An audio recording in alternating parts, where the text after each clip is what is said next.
This is a CBS News special report. I'm Katie Couric at CBS News election headquarters in New York.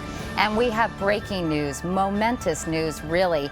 CBS now estimates because of victories in California, Washington, Oregon, and Hawaii. CBS projects that Senator Barack Obama of Illinois will be the next president of the United States. He defeats John McCain, the senator from Arizona and Vietnam War hero. And no matter whom you voted for, you'd have to agree this is an incredible milestone in the history of this country.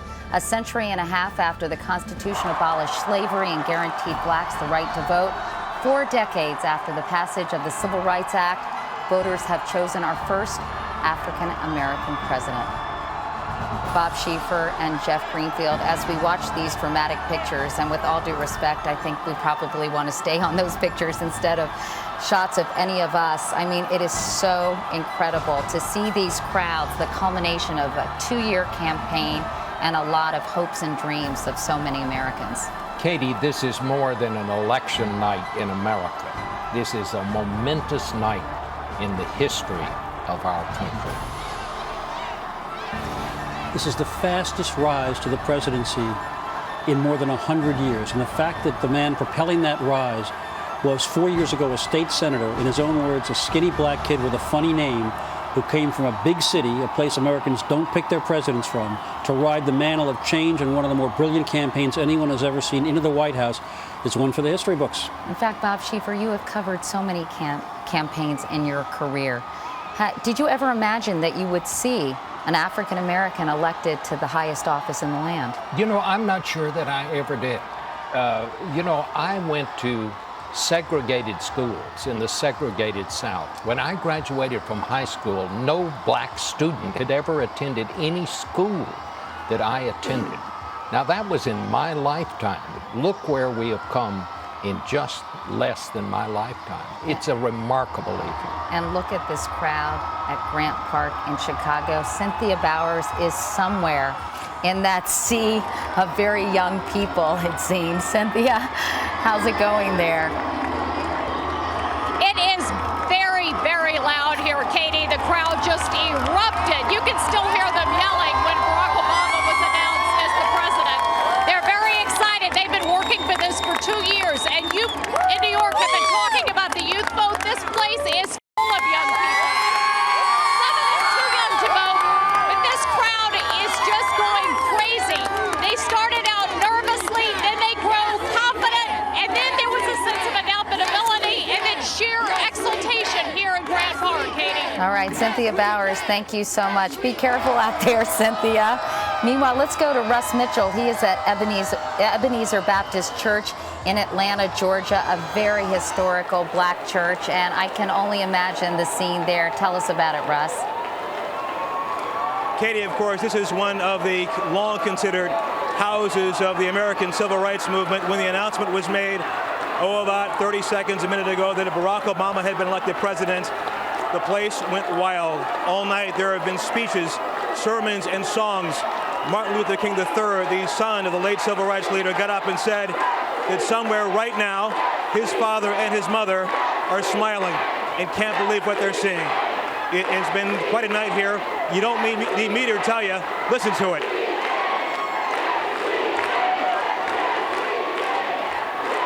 A 1,000 people began pouring in here tonight around 7:30. I can tell you that not many folks have left. Katie? A very joyful celebration at the Ebenezer Baptist Church in Atlanta, Georgia.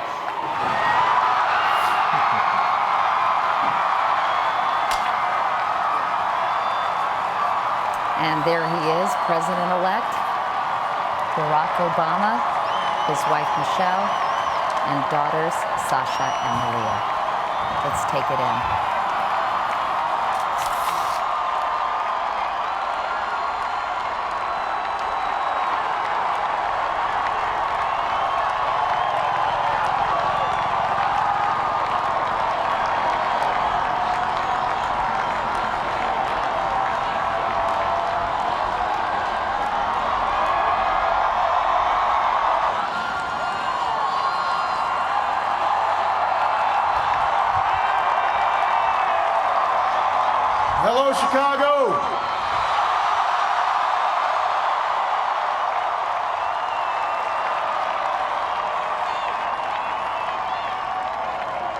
If there is anyone out there who still doubts that America is a place where all things are possible, who still wonders if the dream of our founders is alive in our time, who still questions the power of our democracy, tonight is your answer.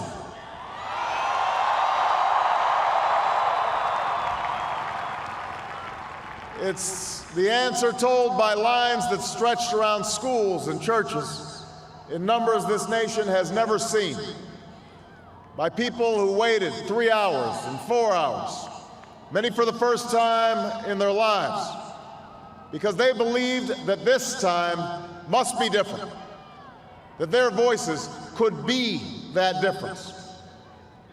It's the answer spoken by young and old, rich and poor, Democrat and Republican, black, white, Hispanic, Asian, Native American, gay, straight, disabled and not disabled, Americans who sent a message to the world that we have never been just a collection of individuals or a collection of red states and blue states. We are and always will be the United States of America.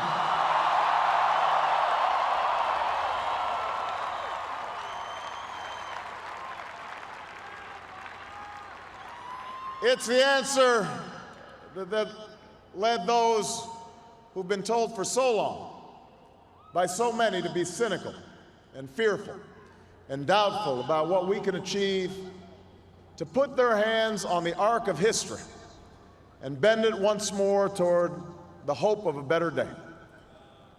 It's been a long time coming, but tonight, because of what we did on this day, in this election, at this defining moment, change has come to America.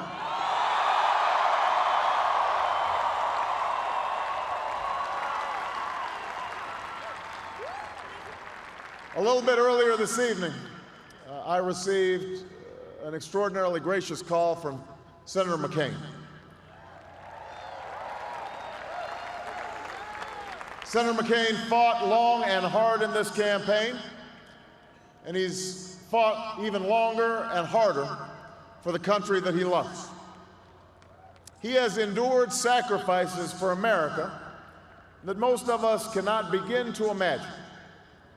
We are better off for the service rendered by this brave and selfless leader. I congratulate him. I congratulate Governor Palin for all that they've achieved, and I look forward to working with them to renew this nation's promise in the months ahead.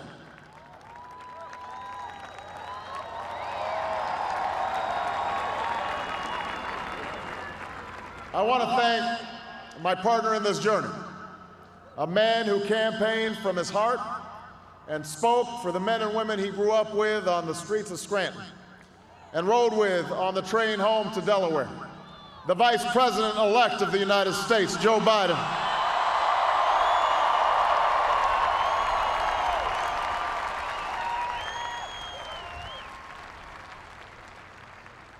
And I would not be standing here tonight without the unyielding support of my best friend for the last 16 years, the rock of our family, the love of my life, the nation's next First Lady, Michelle Obama.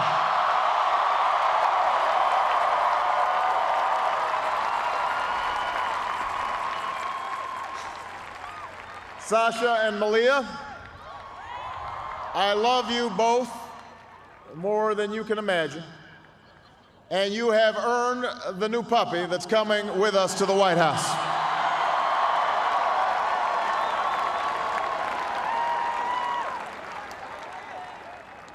And while she's no longer with us, I know my grandmother's watching, along with the family that made me who I am. I miss them tonight. I know that my debt to them is beyond measure. To my sister Maya, my sister Alma, all my other brothers and sisters, thank you so much for all the support that you've given me. I am grateful to them.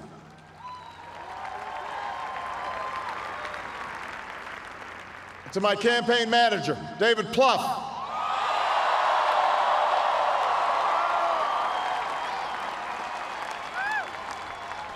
the unsung hero of this campaign, who built the best political campaign, I think, in the history of the United States of America. To my chief strategist, David Axelrod, who's been a partner with me every step of the way. To the best campaign team ever assembled in the history of politics, you made this happen, and I am forever grateful for what you've sacrificed to get it done.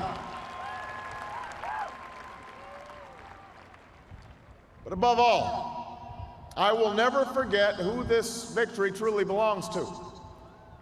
It belongs to you. It belongs to you. I was never the likeliest candidate for this office. We didn't start with much money or many endorsements. Our campaign was not hatched in the halls of Washington. It began in the backyards of Des Moines, in the living rooms of Concord, and the front porches of Charleston. It was built by working men and women who dug into what little savings they had to give $5 and $10 and $20 to the cause. It grew strength from the young people who rejected the myth of their generation's apathy, who left their homes and their families for jobs that offered little pay and less sleep. It drew strength from the not-so-young people who braved the bitter cold and scorching heat to knock on doors of perfect strangers, and from the millions of Americans who volunteered and organized and proved that more than 2 centuries later, a government of the people, by the people, and for the people has not perished from the earth. This is your victory.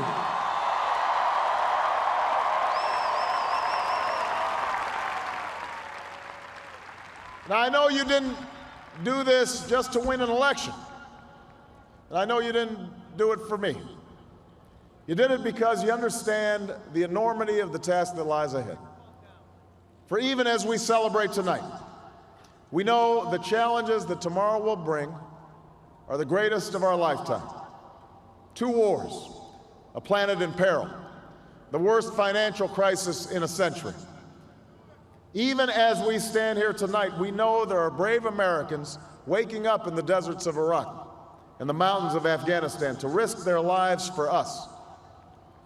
There are mothers and fathers who will lie awake after their children fall asleep and wonder how they'll make the mortgage, or pay their doctor's bills, or save enough for their child's college education.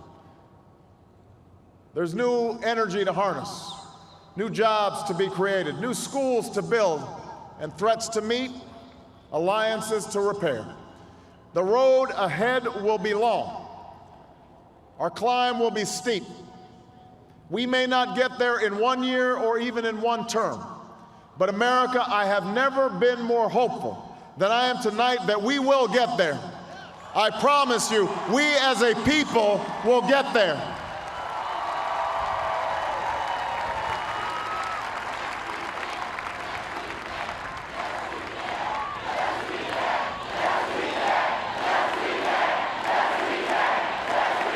There will be setbacks and false starts. There are many who won't agree with every decision or policy I make as president. And we know the government can't solve every problem.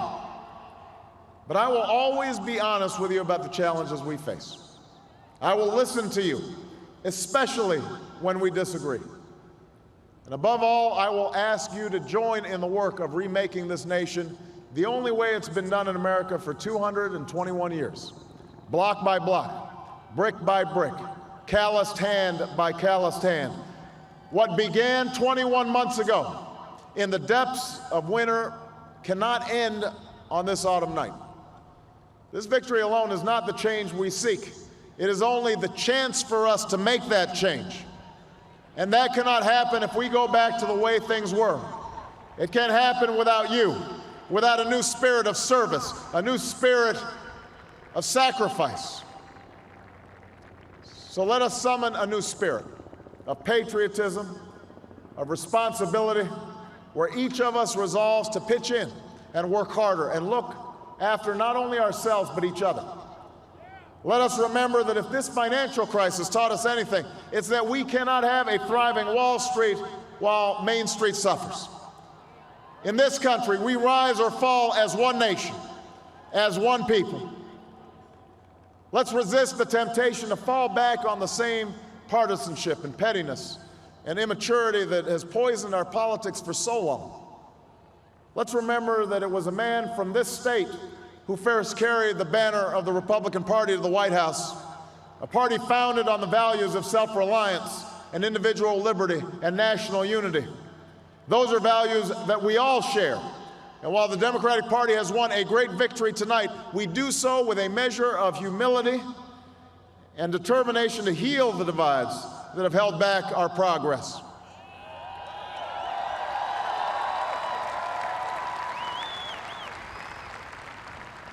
As Lincoln said to a nation far more divided than ours, we are not enemies, but friends. Though passion may have strained, it must not break our bonds of affection. And to those Americans whose support I have yet to earn, I may not have won your vote tonight, but I hear your voices. I need your help, and I will be your president too.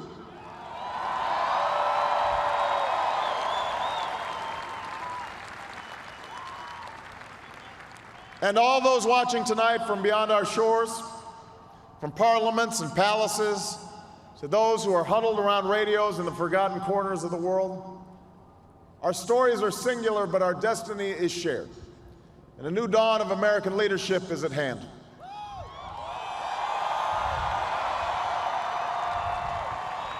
To those who would tear the world down, we will defeat you. To those who seek peace and security, we support you. And to all those who have wondered if America's beacon still burns as bright, tonight we proved once more that the true strength of our nation comes not from the might of our arms or the scale of our wealth, but from the enduring power of our ideals: democracy, liberty, opportunity, and unyielding hope.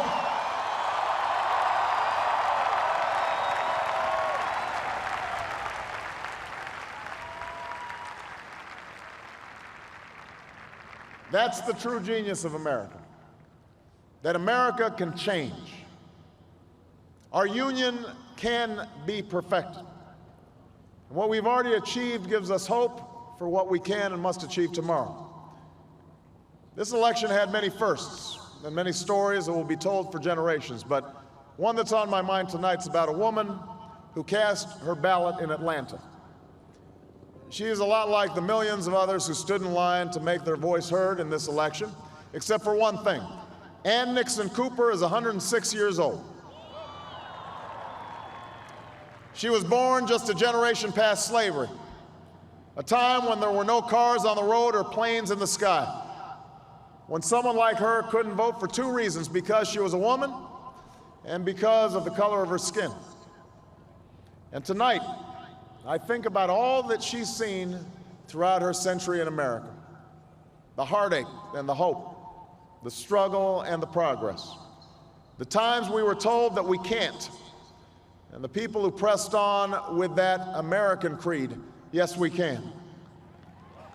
At a time when women's voices were silenced and their hopes dismissed, she lived to see them stand up and speak out and reach for the ballot: yes, we can. When there was despair in the Dust Bowl and depression across the land, she saw a nation conquer fear itself with a new deal, new jobs, a new sense of common purpose: yes, we can. When the bombs fell on our harbor and tyranny threatened the world, she was there to witness a generation rise to greatness and a democracy was saved: yes, we can. She was there for the buses in Montgomery, the hoses in Birmingham, a bridge in Selma, and a preacher from Atlanta who told the people that we shall overcome: yes, we can. A man touched down on the moon. A wall came down in Berlin. A world was connected by our own science and imagination. And this year, in this election, she touched her finger to a screen and cast her vote. Because after 106 years in America, through the best of times and the darkest of hours, she knows how America can change. Yes, we can. America, we have come so far. We have seen so much, but there's so much more to do. So tonight, let us ask ourselves, if our children should live to see the next century, if my daughters should be so lucky to live as long as Ann Nixon Cooper, what change will they see? What progress will we have made? This is our chance to answer that call. This is our moment. This is our time to put our people back to work and open doors of opportunity for our kids, to restore prosperity and promote the cause of peace, to reclaim the American dream and reaffirm that fundamental truth that out of many we are one, that while we breathe, we hope, and where we are met with cynicism and doubt and those who tell us that we can't, we will respond with that timeless creed that sums up the spirit of a people. Yes, we can. Thank you. God bless you, and may God bless the United States of America.